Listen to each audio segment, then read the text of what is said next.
beautiful people. My name is Sierra and this is Sierra Reads and Writes. On this channel, I like to talk about reading, writing, and creating amazing Black female characters who empower themselves despite their circumstances.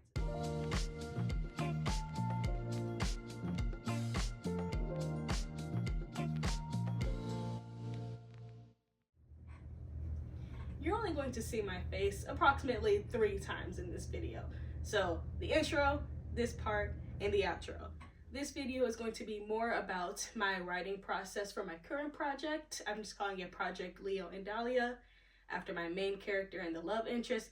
I don't have a specific title yet. I'm kind of navigating that space, so it'll be something later. But I am currently just on the first draft, but I did want to share with you all my process, how I format my stories, how my chaotic mind kind of creates these different characters, where I get inspiration from, and the different resources that I use to create this. All right, so the first thing I normally do is I go on Pinterest. So I get a lot of quotes for my stories or even images for my characters.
Alright, so after getting some images, I first go to Milanote. Milanote is a site that has a lot of boards that you can create. So I usually put all my images there and kind of create the personality of my characters. So first off, I'm doing Leo, and he is our love interest. And so on his page, I really just describe who he is as a person, his age, his family, things that he likes, dislikes, things I think he'll say, along with images of just what he looks like to me. So that's what I normally just do here.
Next up is Dahlia. So I found it easier to create the love interest first because I knew how I wanted Leo to be.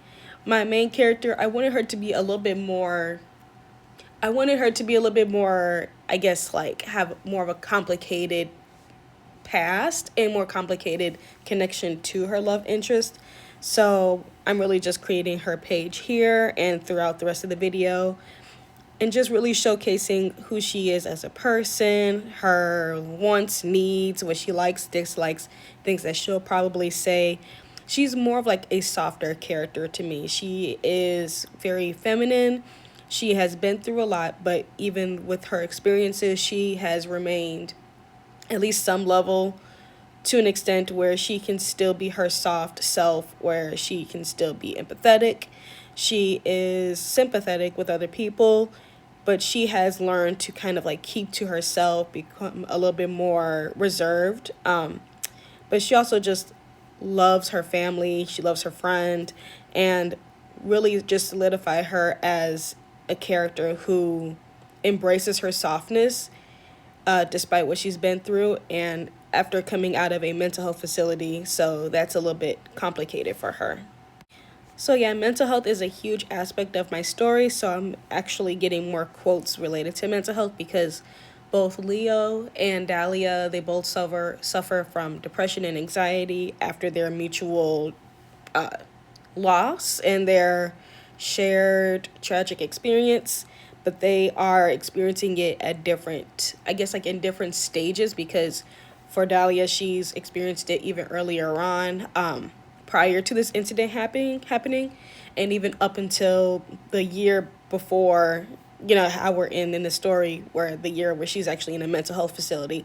So for Leo, it's a little bit different because he's been battling it a lot on his own. He doesn't have a huge support system. So he's been going through it a lot on his own. He has two friends, but he keeps a lot of that stuff to himself, what he's experienced, and with his upbringing, he doesn't really have that support that Dahlia actually has. So that's where it gets a little bit different. And I really want to showcase how, even though they're going through very similar experiences and they're both suffering with the same mental illnesses, but with the fact that they are separated, that everyone can really experience these things differently, or you might experience it in the same way as somebody else, but you don't know that if you're not communicating that and you're sharing it with one another. So that's like a huge component of my story.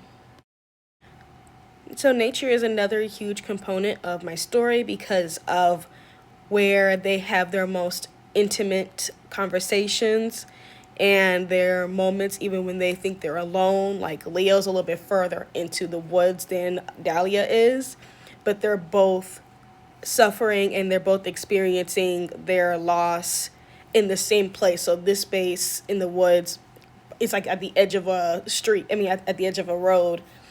They very much have this space where it's where they really connect with each other, connect with their mutual loss, and it really just solidifies that as their mutual grounding, essentially. So like when they get into that space, other things don't matter.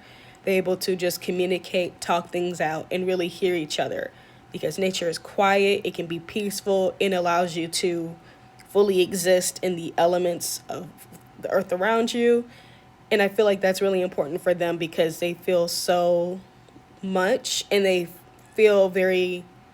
have a lot of anxiety of what they've experienced and what they're experiencing currently, and just going through life in general, where the forest can actually help them calm down and be able to process what they're experiencing, what they have experienced, and it's just a great time for them to reflect.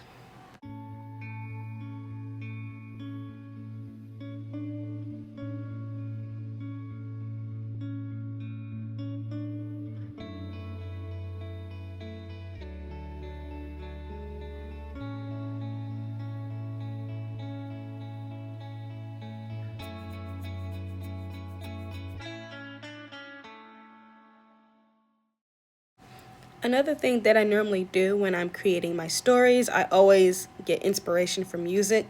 So I really just end up listening to one song on YouTube and I'm like, oh my God, this would be an amazing story.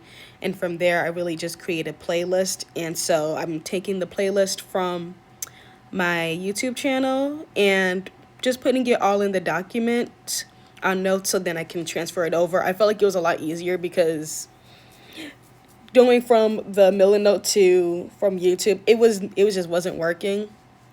So yeah, I'm just adding all my songs here. I have a lot of Tate McRae. I have some Sabrina Carpenter. I have some R&B, old school, up in there.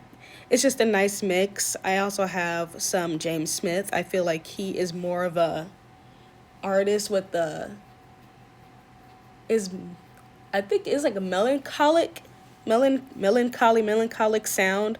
His music is very calming. His lyrics are very emotional, very jarring, and so I feel like they're really connected to not only Dahlia but also Leo. And a lot of the times my song choices, they can be from the perspective of either one of them.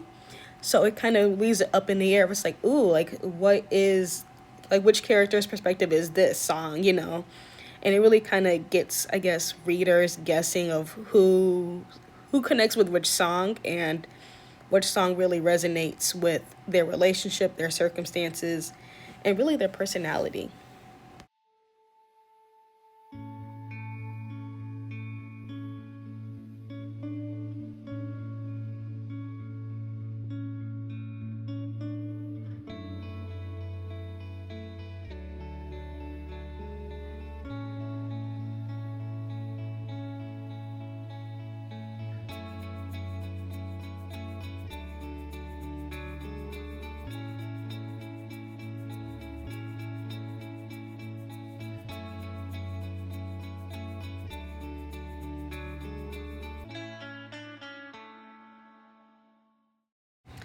All right, so for this part, I'm making a new board and I'm going to be focusing on building a board for their relationship.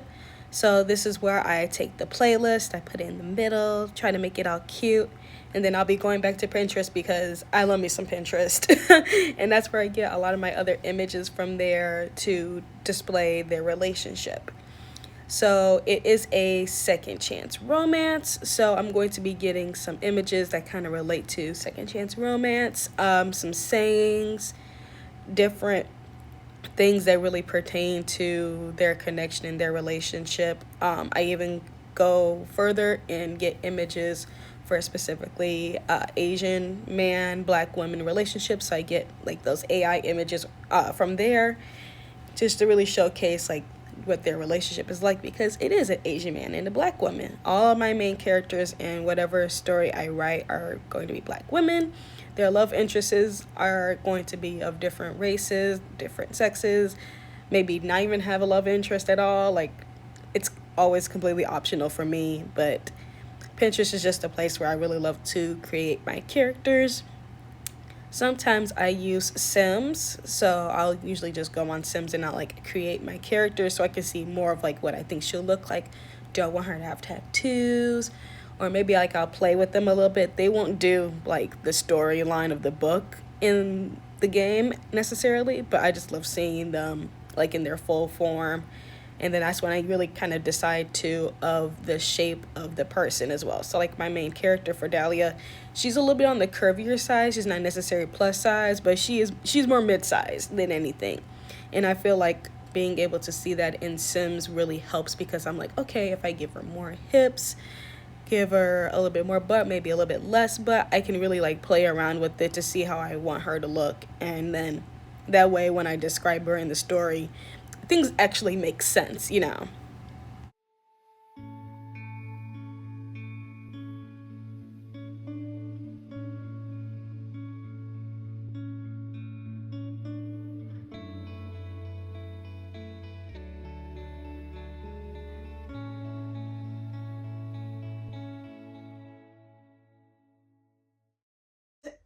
Hopefully this helps you all out when you're creating your stories, or if you're really just trying to understand what this kind of character looks like for you. Maybe these are some tips that you would like to implement yourself. But yeah, thank you for making it all the way to the end of this video. I would love to see what kind of characters you create. If you want to drop them in the comment box below, but I'll also put something up on my community tab. So until next time, stay lovely. Bye.